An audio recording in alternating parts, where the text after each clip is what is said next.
So today we got a push day. So again, we're gonna have some stuff on Terrence's YouTube for the whole, split kind of overview. But just today, basically, as push would indicate, we got chest, we got shoulders, we got triceps. The only thing we're not really doing from a shoulder standpoint is rear delts, keeping that on a pull day. So again, from a complete chest workout, I think a lot of people sometimes kind of overdo the number of exercises needed because we really have only two completely isolated is not even the word, but completely for chest. And then we have one that's kind of a transition from chest to front delt. So just incline barbell to start, kind of what I'd consider a low incline barbell. So about 30-degree incline. And that's really just kind of for overall chest development. So again, maybe it'll slightly bias some of the fibers, that attach to the clavicle and the top of the sternum. But really it's getting your entire chest for the most part, maybe minus some of the lowest portions, really not getting a ton of workout from them. So basically just two working sets there. You'll see the fashion of everything today is just kind of two working sets. And again, for anybody that doesn't know, Terrence is now just a little over a week off of the Olympia. So we're basically just starting to get back into it. Kind of had a little bit of an off week, fluff workout in there, one or two workouts in there. But really kind of this week is the start of the new split and the start to kind of build upon. So all of his sets today really are just short of failure, just kind of setting some beginning weights for the exercises, just making sure everything feels pretty good, taking our time with form. And then basically every single week we'll just kind of progress off of today's workouts, and the same for the whole week. And so again, everything's kind of in this, for right now, a 2-set type deal. Top set meaning the heaviest set, generally in 5 to 8 rep range, and then a back off set anywhere from 8 to 12, 8 to 15, depending on the exercise or depending on the body part as well too.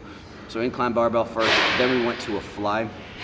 Cable fly is great because it really loads the pecs to their full contractile range, so fully lengthened all the way to fully shortened as well too.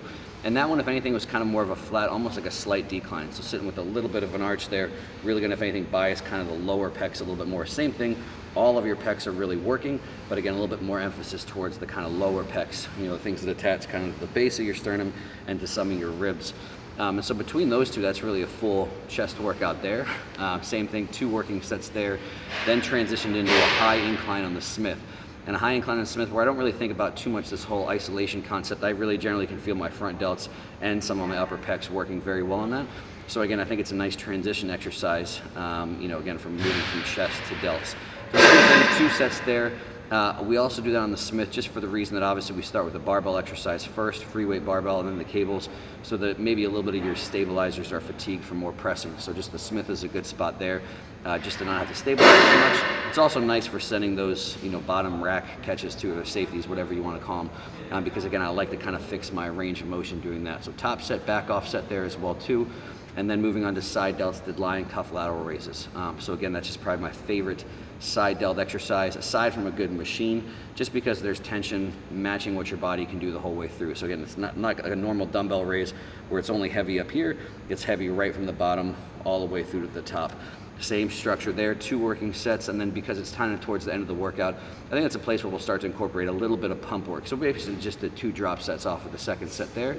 And then same thing for triceps, 2 working sets, cable cross triceps there. A theme you'll see with most of our arm work is for tricep stuff, bicep stuff, but especially triceps a little bit trickier. We'll almost always use cables because it's just easier for alignment, easier to keep the elbows feeling good. Which is really the #1 priority. Again, especially when you're doing kind of like a push thing. We've got a push day, we've got an arm day. So there's gonna be a lot of pressing stuff in there. So we wanna keep the elbows feeling good for a longevity standpoint more than anything. So again, 2 sets there for those cable cross tricep extensions, which is just a pretty easy exercise for everybody to make line well. And then again, 2 little drop sets off of the last set there. And so again, that's kind of the baseline for the split, kind of the baseline for the starting week. And then we'll build upon that. So again, if anything changes, maybe at some point we add in an extra working set, maybe not. And probably within a couple weeks, we'll add in a little bit more pump or metabolic work. Basically, once we get to the point where we can tolerate a little bit more, Terrence can tolerate a little bit more, food gets a little bit higher, and his body's just back in a groove to kind of keep moving forward and keep progressing.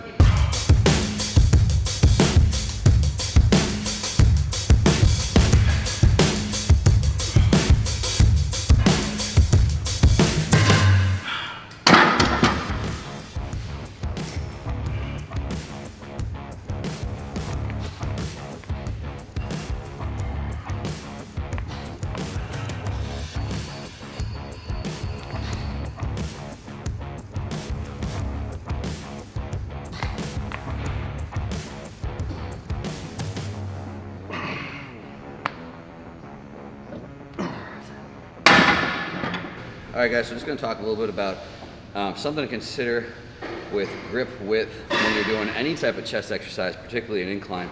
A lot of people go grip width backwards and then just let everything go where it goes. Or what I think you should think about first is arm path. So realize your pec attaches to your upper arm. So basically, as far as your pec's concerned, all this stuff just comes along for the ride. So you need to think about where your upper arm is gonna go, where your pecs are gonna make it move first, and then determine your grip from there. So if Terrence goes here, I'm gonna have him tuck down and go with the bar. So realize that for chest, you have two options really, and basically everywhere in between, this kind of high elbow position. So again, we're talking about that upper arm closer to 90 relative to the torso. And so what this is gonna do, put this here, is gonna put like your upper arm right in a line with a lot of the pec fibers that attach to the top of your sternum. So if you were going in this position, it's really gonna bias a lot of those pec fibers and pretty much all the fibers that attach to your sternum. The limitations here are when you're in this high elbow position, from a structure standpoint, some people that can be a little bit tough on their shoulders. So again, one thing to be concerned with here is, again, if you have a little bit of tough, shoulder pain, shoulder issues, whatever, maybe this high elbow position isn't great, but one of the advantages, if you're the type of person that feels your front delts a whole lot, this might be a little bit of a better position to actually go ahead and train your chest in. But just realize in this high elbow position that it's gonna limit your range a little bit. So if I have Terrence grab this bar and he goes pretty high elbow and he pulls the bar down, right around there is really where he's gonna run out. And a lot of people will generally have a little bit less range of motion. The other option, take the bar away, is a little bit more of a tucked elbow position, like Terrence just did. So realize that changes basically where your upper arm points. So if this is gonna have a difference from a pec standpoint, it's gonna bias the pec fibers that attach more to your collarbone as opposed to the sternum. Now in reality, both of them still work a lot of pec fibers, so it's not like it isolates one or the other. When you're doing the high elbow, those fibers that attach to your sternum are still working. When you do this position, the ones that attach to your sternum, the ones with tucked elbow will still work the ones that are gonna attach to your sternum. High elbow will still work the ones that attach to your clavicle. The difference here is when you go ahead and grab that and pull down, most people will get a little bit more range of motion. Now the trade-off here is more range of motion, but because of that tucked elbow position, some people think a little bit more front delts. So those are your two main concerns as far as arm path goes. Upper arm, kind of that high elbow position will help take the front delts out of a little bit, keep it a little bit more on pec. Tucked elbow position can be a little bit easier on the shoulder joint, allow for a little bit more range of motion. And then just realize as you go different grips, take a dowel rod, take a broomstick, whatever, pull down and feel where you can actively go and make sure you're not pushing yourself past that. And then realize your grip's gonna change as well too. So you should see, basically I'll just show on this one, as I tuck my elbows down, your grip is going to be a little bit closer because either way you basically want that elbow right below the hand. So again, if you're doing a little bit more of a tucked elbow position, your grip should be a little bit more narrow. And if you're going a little bit more high elbow position to keep that hand stacked over the elbow, your grip should be a little bit wider. So don't just take a grip, grab the bar and go. Figure what arm path do you want to work based on those couple of things to make for a decision, and then take your grip according to that.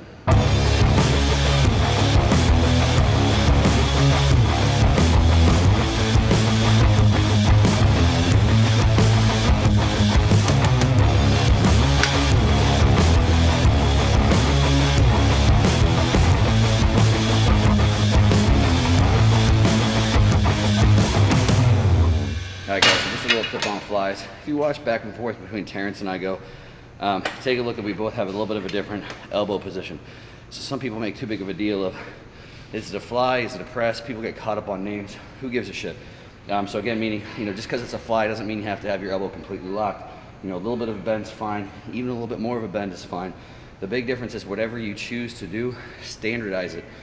So meaning obviously the only issue is if you're trying to progress your loads over time, which is obviously a good thing to do. And 1 week you go from doing your elbow here, and then as you keep trying to go heavier and heavier, your elbow bends more and more and more and more and more until you've completely changed the way you do the exercise. So mess around with it. There's little trade-offs to both. Find your comfortable position. Again, doesn't have to be completely locked. Obviously doesn't need to be exactly like a press, can be some difference. But the big thing is just make sure whatever you pick, you standardize it. Don't change it, as again, basically a way of cheating as you increase weight over time trying to progress your lift.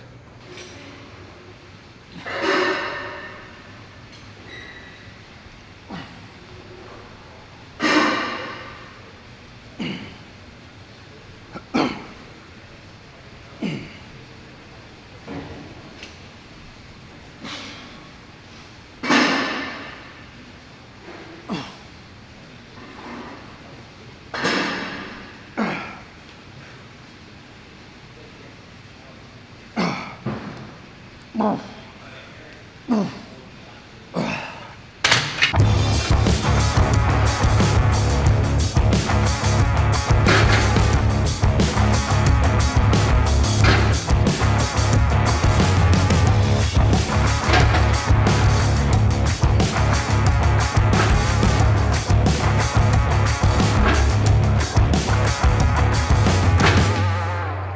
right, guys, so we're doing high incline Smith press here. So we're using this as like a nice little transition from more chest stuff to moving into delt stuff. And the reality is this is gonna work a lot of both. So a lot of front delts, still definitely working some of those kind of upper pec fibers. Again, the ones that attach center of the sternum and to your collarbone. And we're doing this as a dead stop. So we basically have the pin set, excuse me, we're not necessarily doing this as a dead stop. We have the pin set. So basically we have the bottom range of motion fixed. So again, kind of want to discuss, you know, what's really the merit of that. So one, regardless of if you're doing dead stop or touch and go, the merit is it standardizes your range of motion, which is good for two things. One is you get heavier weight, maybe you aren't paying attention, not ever letting it go too low, taking you outside of maybe where you have any business going, potentially injuring something. On the other side of that, also helps as you progress over time. A lot of people, as they attempt to move up in weight, basically they're just gonna start cutting the range of motion shorter and shorter just so they can handle more load without really having solid standardized form. So one, it really helps fix the depth for both of those considerations. And then from there, honestly, people ask me all the time for a lot of exercises, should I dead stop, make sure, again, the weight is completely still, maybe for half second, a second, and then go, or should I tap and go? And the reality is I think there's merits for both. There's not one definitively better than the other. Just be aware of considerations for either. If you dead stop, don't completely relax, in my opinion. So some people will bring it down, completely relax. They'll kind of have to refine the tension, you know, refine the muscles they're using, and then drive it up from there. So if you bring it to a complete dead stop, half second or a second or so, keep everything considerably tight, everything basically ready to just start another contraction. On the other side of that, if you want to do tap and go, just make sure it's actually that, a little tap and go, not a collision where you're using a lot of momentum to actually get out of the bottom range of motion. So again, I think both can have a place. I don't think there's one definitively better than the other, but those are the two major concerns I would have if you're going to choose either, to not make either of those mistakes.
So pay attention. We're doing lying cuff lateral raise, which unless you're new here, you've seen us do a billion times.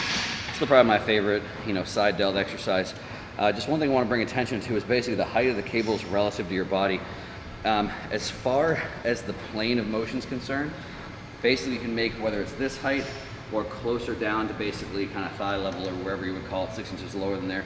Both of them, as you change that plane of motion and change the amount of internal external rotation of the arm, you can make up a line the same for the rear delt. The one difference that'll be is as you go higher and you look at the upper arm position, generally, instead of being here, you're gonna be a little bit more externally rotated. And so for a lot of people, that's a little bit more comfortable on the shoulder joint. So again, as far as training the side delt is concerned, again, depending on how you adjust your arm, height really doesn't make a difference. Same profile, you can align it with the fibers of that muscle belly the same.